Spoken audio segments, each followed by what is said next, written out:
На любимую мозоль наступил полякам глава России, назвавший одного из варшавских чиновников сволочью и антисемитской свиньей. Речь шла о польском после в Третьем Рейхе, то есть об историческом персонаже, но вопрос, в рамках высказывания о котором прозвучали оценки Владимира Путина, для Варшавы болезненен и сейчас. Платить и каяться. Это крылатое словосочетание очень любят употреблять власти бывших государств соцлагеря после крушения СССР, повально заболевшие свидомизмом. Между трибалтами, евроукрами, габунистанцами и поляками идет натуральное соревнование, в рамках которого каждый незалежный бантустан изображает из себя наиболее пострадавшего от действий пресловутых тоталитарных режимов. И если шпротные демократы или чубатые носители генетического кода вышиванки обычно обращают свои претензии лишь в одну сторону, к клятым москалям, то поляки нет. Варшава, получившая по итогам Второй мировой войны в подарок от дедушки Сталина огромный кусок территории, а затем еще и немецкие компенсации, все равно недовольна. Из Польши регулярно раздаются завывания о том, что ей, мол, не доплатили. Причем завывающие с полными глазами божьей росы делают вид, будто польские власти никак не сотрудничали с Гитлером и не участвовали в разделе Чехословакии. И евреев тоже не притесняли. Однако все заинтересованные лица отлично помнят, как было дело. И не зря Дональд Трамп в 2018 году подписал закон о требовании компенсации с Польшей, о котором я рассказывал вам еще тогда. Некоторые действия Польши в ближайшее время будут связаны с решением Трампа подписать закон 447, где речь идет о выплате поляками компенсации евреям достаточно серьезные суммы по итогам Второй мировой войны. Согласно документу, называемому в СМИ правосудием для выживших, Польша должна раскошелиться на преступления гитлеровских пособников на 300 миллиардов долларов. Продолжает глава Белого дома в том же духе и в близящемся к завершению году. В начале декабря утвердили еще один интересный документ.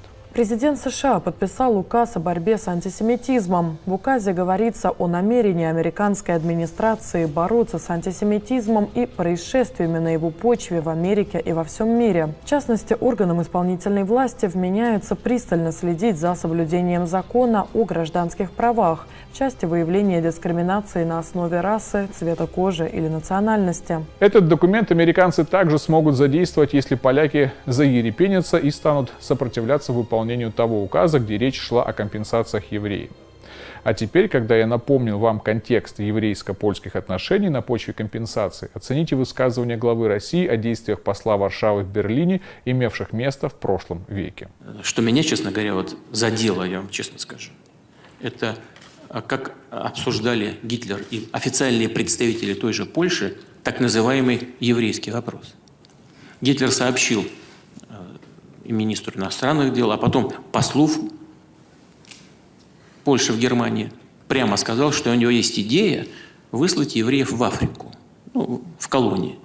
Представляете, 1938 год выслать евреев из Европы в Африку. На вымирание, на уничтожение. На что посол в Польше ему ответил. А потом это записал в своей докладной бумаге министру иностранных дел Польши господину Пеку. Когда я это услышал, сказал он, пишет, я ему ответил, фюрер, он ответил, Гитлер, если он это сделает, мы поставим ему великолепный памятник в Варшаве. Сволочь, свинья антисемитская. По-другому сказать нельзя. Он полностью солидаризировался с Гитлером в его антиеврейских, антисемитских настроениях и, более того, за издевательство над еврейским народом обещал поставить ему памятник в Варшаве. И пишет он своему патрону, министру иностранных дел, видимо, в расчете на поощрение. Так бы просто не стал писать. Значит, я не буду сейчас вдаваться в детали, но во всяком случае еще раз хочу подчеркнуть, у нас достаточно материалов, чтобы не дать возможности никому испоганить память о наших отцах, о наших дедах, о всех тех, кто положил свою жизнь на алтарь победы над нацизмом. Но хочу вот что только отметить, что именно такие люди, которые тогда вели переговоры с Гитлером, именно такого сорта люди сегодня сносят памятники воинам-освободителям, воинам Красной Армии, освободившим страны Европы и европейские народы от нацизма. Вот это их последователи. Резкие высказывания не характерны для Владимира Путина. И по тону было слышно, что президента России по-настоящему уже достали европейские русофобы. Ведь ближе к концу своей тирады глава государства фактически назвал нынешние власти Польши нацистами. Еврейские общественники быстро поддержали Путина. Президент Федерации еврейских общин России раввин Александр Борода назвал очень точными слова президента Владимира Путина о работавшем до Второй мировой войны польском дипломате Юзефе Липске, которого российский лидер назвал антисемитской свиньей. От имени еврейской общины России мы можем выразить только глубокую признательность за такой эмоциональный и праведный отклик на обнародование новых фактов касательно поддержки со стороны Польши политики Германии в 30-е и 40-е годы, сказал он. По словам президента ФЕОР, Липский не только поддерживал идеи Адольфа Гитлера, но и вдохновлял его на убийственные решения. Борода выразил надежду, что Польша сделает правильные выводы из черных страниц истории. Сделать правильные выводы – это, конечно, означает заплатить и покаяться. А теперь представьте, как припекает от такой постановки вопроса у поляков, все время мусолящих тему того, как сильно они пострадали от клятого Сталина. Ну вот как тут не задуматься над конспирологической теорией американской демпартии, что Трамп и Путин действуют заодно. Первый подписывает указы, травмирующие польских сведомых, а второй напоминает общественности, что именно представляли собой идейные предшественники современных варшавских элитариев. Зрада, явная зрада. Дотянулся проклятый. Да, кстати, наш президент наступил на любимый мозоль не только полякам, но и другим европейским партнерам. Также Путин назвал полным бредом разговоры о том, что СССР тоже несет ответственность за развязывание Второй мировой, и заявил, что некоторые страны Европы вступили в сговор с нацистской Германией. Начиная с 1938 года, когда Гитлер предъявил свои претензии на часть Чехословакии, Великобритания, Франция сдали своего союзника, хотя у них был договор, с Францией был договор о взаимопомощи, и предоставили Гитлеру возможность захватить часть Чехословакии. Но что сделали другие государства, та же самая Польша? Они вступили в сговор фактически с Гитлером. Прямо это видно по документам. Напомню, в ходе большой пресс-конференции 19 декабря Путин пообещал написать обширную статью для СМИ о мюнхенском сговоре западноевропейских держав с Гитлером. Представляете, как от этого будет полыхать у разных Венедиктовых, непрестанно верещащих о пакте Молотова-Риббентропа аж вплоть до падения со сцены. Польский посол 16 сентября ведет записки.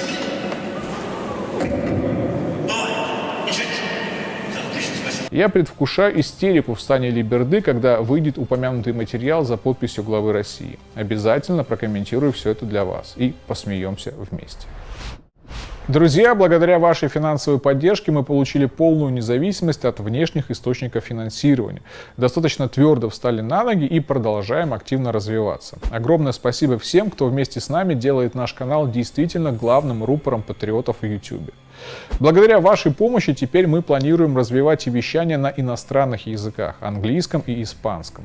О необходимости создания канала на английском языке вы говорите нам давно. Учитывая то, что это основной язык наших партнеров, искренне считаю, что мы можем начать нашу идеологическую экспансию на их территории. На Западе в целом и в США в частности немало вменяемой адекватной аудитории, которая живет в информационном вакууме. И наш YouTube-канал на английском языке может стать для них глотком свежего воздуха. Планируемая дата запуска канала – конец января 2020 года. Наш же канал на испанском языке уже запущен и направлен прежде всего на аудиторию Латинской Америки. Y planes secretos de Putin. ¿Para qué los rusos lo hacen? Siempre nos preguntan los gringos. Les contaré todo en YouTube-канал Политруссия Латино. Это стратегически важный регион, за который сейчас идет настоящая геополитическая битва. В наших с вами силах продвигать интересы нашей страны в этом регионе в информационном плане. Ну и, конечно же, мы не забываем о проблемах внутри России. К сожалению, до сих пор ролики об Украине, Грузии и Прибалтике собирают намного больше просмотров и, соответственно, приносят больше дохода от рекламы, чем ролики, посвященные внутренним темам. Благодаря вашей финансовой поддержке мы можем позволить себе продолжать делать ролики о внутренних проблемах, потому что считаем их приоритетными и важными, и не обращать при этом внимания на то, что они менее популярны. Популярность внутренних тем – это вопрос правильной информационной пропаганды. И если наши федеральные каналы в погоне за рейтингами готовы каждый день пичкать нас Украиной и кофтунами, то надежды на популяризацию наших внутренних тем остаются только на плечах нас с вами.